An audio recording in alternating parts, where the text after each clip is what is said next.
बिहार में हार के बाद राहुल गांधी ने एक हाई लेवल मीटिंग की। भाई सबको लगा कि कुछ तूफानी करेंगे, जिम्मेदारी लेंगे कि मैं 95 हार में हिस्सा रहा हूं, मैं हट जाता हूं। अरे भाई, राहुल गांधी अलग लेवल पे चल रहे हैं। सूत्रों से खबर है कि मीटिंग में राहुल गांधी ने फिर से चुनाव आयोग और एसआईआर पर सवाल उठाए।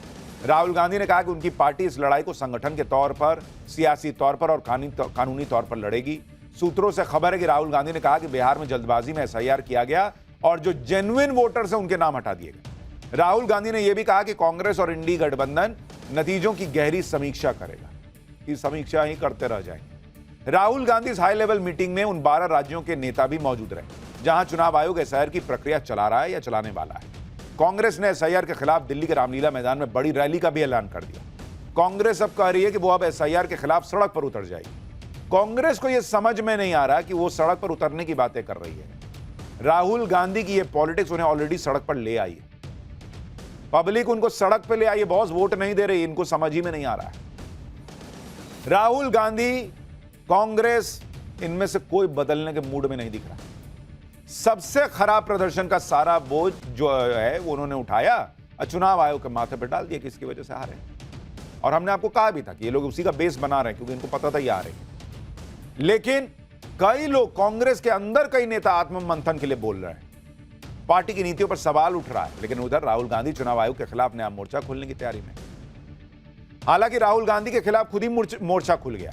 कांग्रेस के कुछ नेताओं और इंडी के सहयोगी के बाद अब समाज का एक वर्ग भी राहुल गांधी को घेर रहा है। 272 प्रभावशाली लोगों ने राहुल गांधी के खिलाफ लेटर लिख दिया। चुनाव आयोग जैसी संवैधानिक संस्था की इमेज के खराब करने के लिए राहुल गांधी की आलोचना की गई है। इस लेटर में कहा गया है कि देश के संविधान पर हमला किया जा रहा है। कभी संसद, कभी सेना, कभी जुडिशरी, इन सब की इमेज खराब करने की कोशिश की जा रही है और अब चुनाव आयोग निशाने पर है। इस ओपन लेटर में कहा गया है कि राहुल गांधी ने चुनाव आयोग पर गंभीर आरोप लगाए, धमकियां दी, लेकिन हलफनामे के साथ एक भी आधिकारिक शिकायत नहीं। इस लेटर में राहुल गांधी को यह सलाह भी दी गई कि वो अपने सियासी खुन्नस को साइड में रखें और लोकतांत्रिक तरीके से आए नतीजों को स्वीकार करें। ये जो कांग्रेस के नामदार हैं, ये जिस रास्ते पर कांग्रेस को लेकर चल रहे हैं, इसके प्रति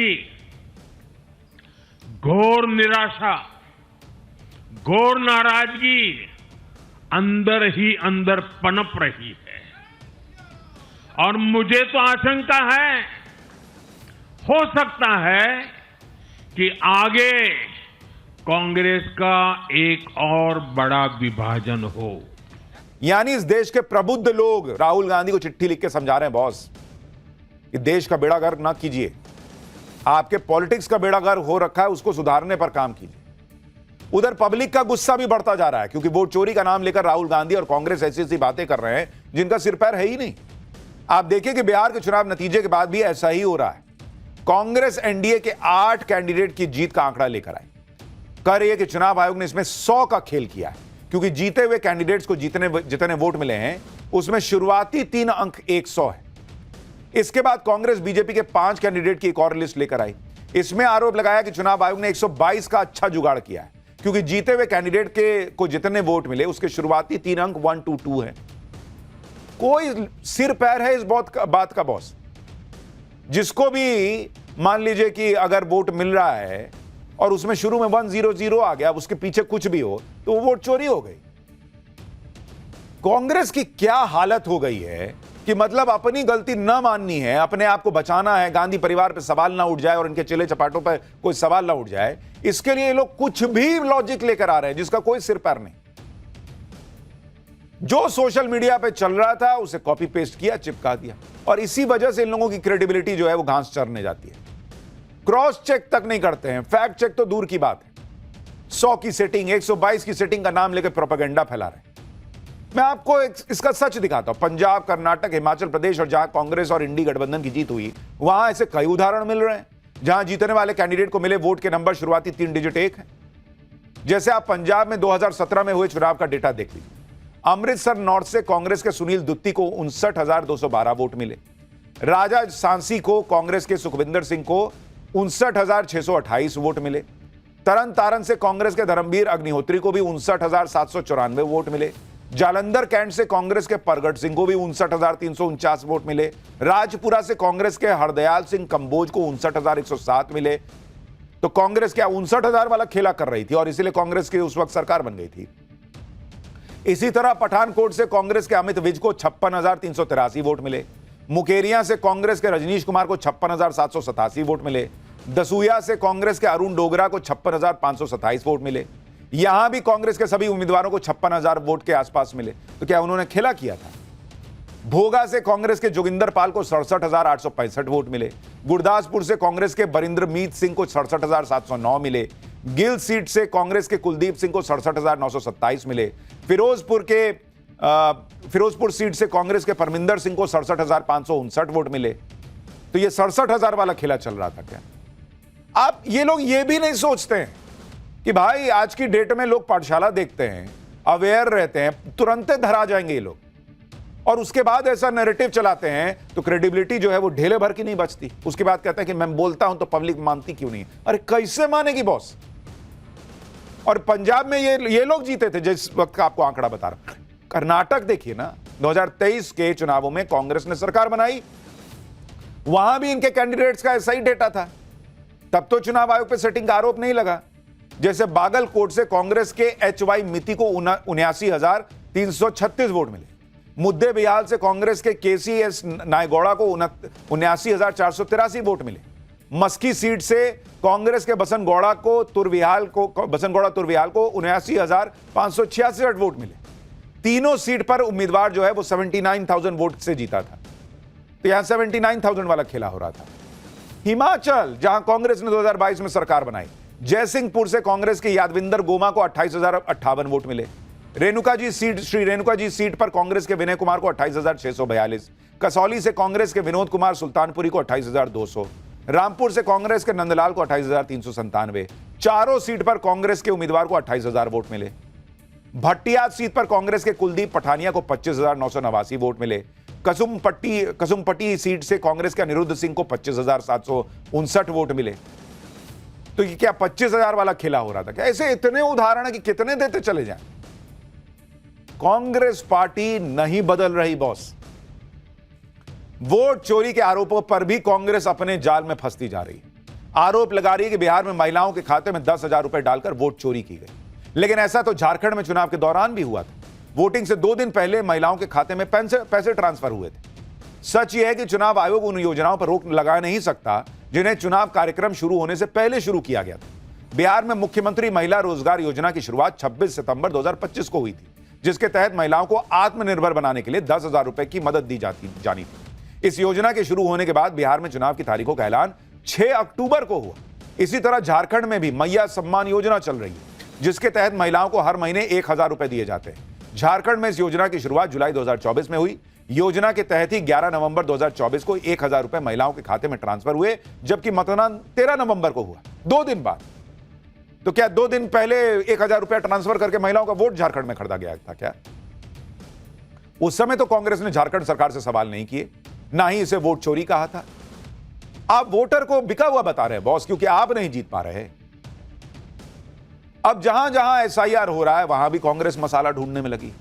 जयपुर में महिला बीएलओ और युवक में वोटर लिस्ट अपडेट को लेकर बहस हुई, तो कांग्रेस का इकोसिस्टम एक्टिव हो गया। इस वीडियो को शेयर करके अब कांग्रेस आरोप लगा रही है। कांग्रेस ने आरोप लगाया है कि एसआईआर में टारगेट कर रहे लोगों के नाम काटे जा रहे हैं। कारण पूछने पर झूठ बोला जा रहा है। वोट का अधिकार छीनना संविधान पर हमला है, यह बर्दाश्त नहीं किया जाएगा। कांग्रेस के आरोपों पर जयपुर प्रशासन ने जवाब दिया है। बताया गया कि 2 बार विजिट करने पर कुछ लोग घर पर नहीं मिले। ऐसे लोगों को सुनवाई का मौका देने के बाद ही नाम जोड़ा या हटाया जाएगा। अभी ऑनलाइन फॉर्म जमा करने का विकल्प भी मतदाताओं के पास खुला हुआ है। यही वजह है कि कोई राहुल गांधी और कांग्रेस को सीरियसली नहीं लेता है। इंडी गठबंधन की बाकी पार्टियां भी कांग्रेस के रवैये से खुश नहीं दिख रही। राहुल गांधी की लीडरशिप और उनके मुद्दों पर सवाल खड़े हो रहे हैं। सूत्रों के मुताबिक कांग्रेस चाहती है कि संसद सत्र से पहले इंडी गठबंधन वोट चोरी के मुद्दे पर चर्चा करे, लेकिन समाजवादी पार्टी और टीएमसी इसमें दिलचस्पी नहीं दिखा रहे। एसपी और टीएमसी मैसेज दे रहे हैं कि कांग्रेस खुद को इंडी गठबंधन का लीडर न समझे। उधर महाराष्ट्र में उद्धव ठाकरे की शिवसेना भी कांग्रेस पर तंज कस रही है। सामना में लिखा गया है कि कांग्रेस खुद को राष्ट्रीय पार्टी कहकर अपना महत्व दिखाने की कोशिश करती है। बिहार में कांग्रेस का प्रदर्शन इतना खराब क्यों रहा? यानी अब राहुल गांधी के खिलाफ इंडी गठबंधन में ही बगावत के आसार दिख रहे हैं। उनके साथी पूछने लगे, भाई कि किस किस की नाव डुबाओगे? इंडी गठबंधन के दल भी राहुल गांधी के काम के करने के तरीके से खुश नहीं है और ना ही राहुल गांधी के मुद्दों पर उनको दिलचस्पी दिख रही है।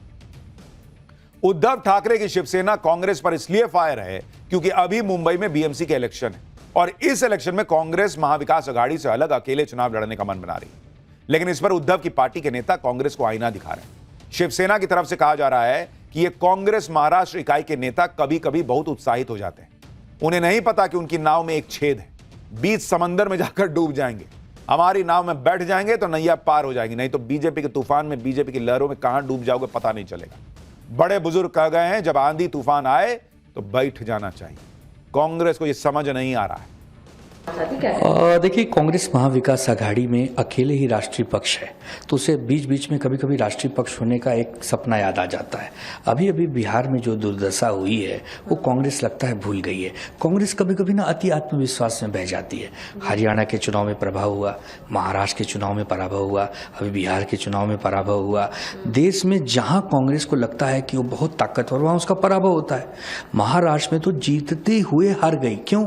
असमन्वय। बीच बीच में अति उत्साहित हो जाते हैं। उनको ये नहीं समझ में आ रहा है कि उनकी नाव में छेद है, बीच समुद्र में जाके डूब जाएंगे। कम से कम हमारी नाव में बैठ जाएंगे तो नैया पार हो जाएगी। मुंबई में पिछले 30 वर्षों से लगातार शिवसेना जीत रही है, तो लगता है 2-4 सीटों पे ही आ जाएगी। फिर भी कांग्रेस एक स्वतंत्र पार्टी है, कांग्रेस को लगता है कि बहुत ताकतवर है, तो लड़के देख ले क्या होता है। हम किसी को समझा सकते हैं, सोए हुए को जगाया नहीं जाता, कोई सोया हो उसको जगाया जाता है। यानी राहुल गांधी को, कांग्रेस को अब उनके साथी समझा रहे हैं भाई कि कुछ तो रिवीजन करो, कैसे चलेगा ऐसा मामला। बिहार में बुरी तरह से हारने के बाद इंडी गठबंधन में झगड़ा बढ़ता चला जा रहा है। बिहार के नतीजे देखने के बाद कांग्रेस के नेतृत्व पर सवाल खड़े हो रहे हैं। यूपी में समाजवादी पार्टी के नेता भी कह रहे हैं कि इंडी गठबंधन की कमान कांग्रेस नहीं संभाल पा रही। समाजवादी पार्टी के नेता रविदास मेहरोत्रा ने कहा है कि हमारे लाखों कार्यकर्ता चाहते हैं कि अखिलेश यादव इंडी गठबंधन की अगुवाई करें। समाजवादी पार्टी यूपी में सबसे बड़ी पार्टी है, इंडी गठबंधन में दूसरे नंबर की पार्टी है। सभी छोटे दल भी चाहते हैं कि अखिलेश यादव इंडी गठबंधन को लीड करें। रविदास मेहरोत्रा के इस बयान के बाद कांग्रेस का भी रिएक्शन आया है। इमरान मसूद ने कहा है कि अखिलेश यादव पहले 2027 में यूपी चुनाव को देख लें, राहुल गांधी के साथ उनका मुकाबला नहीं है। सुनिए एक बार। पहले यूपी लीड कर लेना, अभी तो 27 है, अभी 27 आ रहा है ना, 27 की बात कर लेंगे। राहुल जी का कोई मुकाबला नहीं है, राहुल जी का कोई किसी से मुकाबला नहीं है। राहुल जी जितना उसके साथ लड़ाई लड़ते हैं, राहुल जी का कोई मुकाबला नहीं है। उधर टीएमसी वाले चाहते हैं कि ममता बनर्जी इंडी गठबंधन की नेता बन जाएं। टीएमसी वैसे ही बिहार के नतीजे देखकर घबराई हुई है। ऊपर से नरेंद्र मोदी ने बिहार जीतने के बाद बंगाल का नाम लेकर माहौल सेट कर दिया। इससे बंगाल में बीजेपी और टीएमसी की सियासी लड़ाई तेज हो गई। आप देखिए कि बिहार जीतते ही किस तरह से बीजेपी बंगाल में एक्टिव हो गई। बंगाल में बीजेपी एकता यात्रा निकाल रही है, उधर टीएमसी एसआईआर के खिलाफ वोट रक्षा कैंपेन चला रही है। बीजेपी अवैध बांग्लादेशियों के भागने पर टीएमसी को घेर रही है। टीएमसी बंगाल में बीएलओ की मौत को एसआईआर का अत्याचार बता रही है। यानी बंगाल में अवैध बांग्लादेशी एसआईआर के मुद्दे पर बीजेपी और टीएमसी आमने सामने है। बंगाल में इस वक्त अवैध बांग्लादेशियों के वापस बांग्लादेश जाने के वीडियो भी वायरल हो रहे हैं। इन्हीं वीडियो को लेकर बीजेपी टीएमसी को घेर रही है। पश्चिम बंगाल में वोटर लिस्ट फाइनल करने के लिए 4 नवंबर से एसआईआर की प्रक्रिया चल रही है। उसी के बाद से खबरें आने लगी थी कि पश्चिम बंगाल से चोरी छिपे बॉर्डर पार कर बांग्लादेश लौटने वाले घुसपैठियों की तादाद बढ़ रही है। यह तस्वीर पश्चिम बंगाल के उत्तर 24 परगना जिले की स्वरूपनगर की है, जहां का हकीमपुर बॉर्डर पोस्ट बांग्लादेश से लगता है। पिछले 3 दिनों से यहां बड़ी तादाद में बांग्लादेशी परिवार इस बॉर्डर पोस्ट के आसपास अपने सामान के साथ मौजूद है। इस मौके की ताक में है कि किसी भी तरह बॉर्डर पार करके बांग्लादेश में चले जाएं। आरोप है कि ये सारे अवैध बांग्लादेशी हैं जिन्होंने बिना कागजात के भारत में घुसपैठ की थी और अब यही वजह बांग्लादेश वापसी में उनके लिए मुसीबत बन रही है। बिना कागज के बांग्लादेश बॉर्डर पार करने का मतलब सीधा बांग्लादेश पुलिस के डिटेंशन सेंटर में जाना, और एसआईआर प्रक्रिया के दौरान बांग्लादेश में रहने का मतलब अवैध घुसपैठी के ठप्पे के साथ जेल की सलाखों में जाना, भारत में रहने का। बंगाल में बिना कागजातों के कई सालों से रह रहे ये घुसपैठिए पहले कभी मानते तक नहीं थे कि वो बांग्लादेशी हैं, लेकिन एसआईआर की प्रक्रिया के डर से अब वो खुद कह रहे हैं कि वो बांग्लादेशी हैं और अपने घर लौट रहे हैं। आप उत्तर 24 परगना के हकीमपुर बॉर्डर पोस्ट से टाइम्स नाउ नव भारत संवाददाता रिदिता की ये एक्सक्लूसिव रिपोर्ट देखिए। एसआईआर शुरू होते ही बंगाल का जो पॉलिटिकल परिस्थिति है वो काफ़ी टेंस्ड हो चुका है। अभी हम लोग जहाँ खड़े हैं वो है हकीमपुर चेक पोस्ट, और हकीमपुर चेक पोस्ट में जैसे कि आप देख सकते हैं ये विजुअल, ये 100 से ज़्यादा बांग्लादेशियों या जिन लोगों के पास प्रॉपर लीगल डॉक्यूमेंट्स नहीं था भारत में रहने के लिए, उन लोगों का भीड़ जम चुका है। और ये सिर्फ एक बॉर्डर का तस्वीर नहीं है, वाकई ये बहुत ही सारे बॉर्डर्स का तस्वीर है जहाँ नोदिया भी आता है, कूच बिहार भी आता है। पर इन लोगों के पास डॉक्यूमेंट्स नहीं था, फिर भी ये लोग कैसे रह रहे थे बंगाल में। और नॉर्थ 24 परगना जहाँ ये जगह है वो काफ़ी 3 घंटे का दूरी में है, एकदम सिटी के नज़दीक, कोलकाता के नज़दीक। कैसे रह रहे थे ये लोग, इधर लोगों से पूछ लेते हैं। दादा आप कब आए हो? हाँ, करीब 20 साल पहले। 20 साल पहले इधर कैसे आए हो? कैसे मतलब मेरे पापा और मम्मी के साथ आए थे, तब मैं बहुत छोटा था। मेरे आँखों में प्रॉब्लम है, तो उनको किसी ने कहा था कि इंडिया में आके डॉक्टर दिखाने से ठीक हो जाएगा। हाँ। इसलिए मुझे लेकर आए थे। उसके बाद फिर जा नहीं सके यहाँ। क्यों नहीं जा सके? क्योंकि हम इनलीगल तरीके से आए थे, इसलिए जा नहीं पाए। तो इलीगल तरीके से आए थे, इधर कोई लीगल पेपर कुछ बनाए थे उसके बाद? नहीं, उसके बाद कुछ बना नहीं पाए थे, क्योंकि कुछ बनाने के लिए तो पुराना कुछ डॉक्यूमेंट्स जो है दिखाना पड़ता है जी। वैसा तो कुछ था नहीं, इसलिए दिखा नहीं पर पाए। आप जब डॉक्टर दिखाने जाते थे या कंसल्ट करने जाते थे तब आपका कुछ मांगते नहीं थे, आईडी प्रूफ या कुछ सर्टिफिकेट? नहीं, ऐसा कुछ तो मांगते नहीं थे। कभी ऐसा कुछ ज़रूरत पड़ा नहीं है जी। तो जहाँ रहते थे उधर भी घर भाड़े पे लेने के लिए कुछ लीगल डॉक्यूमेंट्स नहीं मांगे कोई? नहीं, ऐसा कुछ तो कभी मांगता नहीं था। पहले तो इतना कुछ ज़रूरी था नहीं, ऐसे ही दे देते थे। फिर हम 20 साल एक ही जगह पे रह गए थे ना। कहाँ रहते थे आप? हम डानकुनी में थे। अच्छा, तो आप लोग अभी क्यों वापस जा रहे हो? वापस अभी जा रहे हैं। देखिए, एक बात जो है, एसआईआर तो हो रहा है जी, ये एक बात है, और दूसरा बात यह है कि कुछ दिन पहले से हमारे वहाँ पे एक बात हो रहा था कि यहाँ एसआईआर होने के बाद एक कैंप बनाया जाएगा जहाँ दूसरे देशों के जो लोग हैं यहाँ आके रहते हैं उनको वहाँ ले जाएगा। डर से जा रहे हो? डर मतलब हाँ, वो तो है ही, ज़रूर है, क्योंकि मेरा पूरा फैमिली है मेरे साथ, तो उन लोगों को लेकर तो मैं कोई रिस्क नहीं ले सकता। तो जो लोग एसआईआर को गाली दे रहे हैं बॉस, आप उनसे पूछिए कि देश में ये इतना बड़ा क्लीन अप प्रोसेस चल रहा है और उनको एसआईआर से दिक्कत क्यों है। हकीमपुर बॉर्डर पर नवभारत की पड़ताल के दौरान कई बांग्लादेशी अपना चेहरा छिपाते नजर आए। ये वो लोग हैं जो अपनी बांग्लादेशी पहचान छिपाकर खुद को स्थानीय बंगाली बताकर सालों से कोलकाता और उसके आसपास के इलाकों में रह रहे थे। अभी कैमरे पर इन्हें अपनी पहचान खुलने का डर सता रहा है। 4 नवंबर से 4 दिसंबर तक पश्चिम बंगाल में वोटर लिस्ट करेक्शन के लिए एसआईआर का प्रोसेस चल रहा है। चुनाव आयोग उसे बहुत सख्ती से अंजाम दे रहा है। हर घुसपैठिए को वोटर लिस्ट से बाहर करने की तैयारी है। ऐसे में ये अवैध बांग्लादेशी अभी किसी भी तरह बांग्लादेश भागना चाहते हैं ताकि एसआईआर की प्रक्रिया खत्म होने के बाद मौका देखकर फिर से बंगाल में घुस जाएंगे। हकीमपुर बॉर्डर पोस्ट पर बंगाल छोड़कर अभी बांग्लादेश भाग रहे कई घुसपैठियों ने इस बात को कबूला भी है। मतलब क्यों जा रहे हो? जा रहे इसीलिए जो अभी जो मांग रहा वोटर कार्ड 2002 का, तो हम लोग तो यहाँ का है नहीं, हम लोग तो बांग्लादेश का है, तो हम लोग का पास तो है भी नहीं।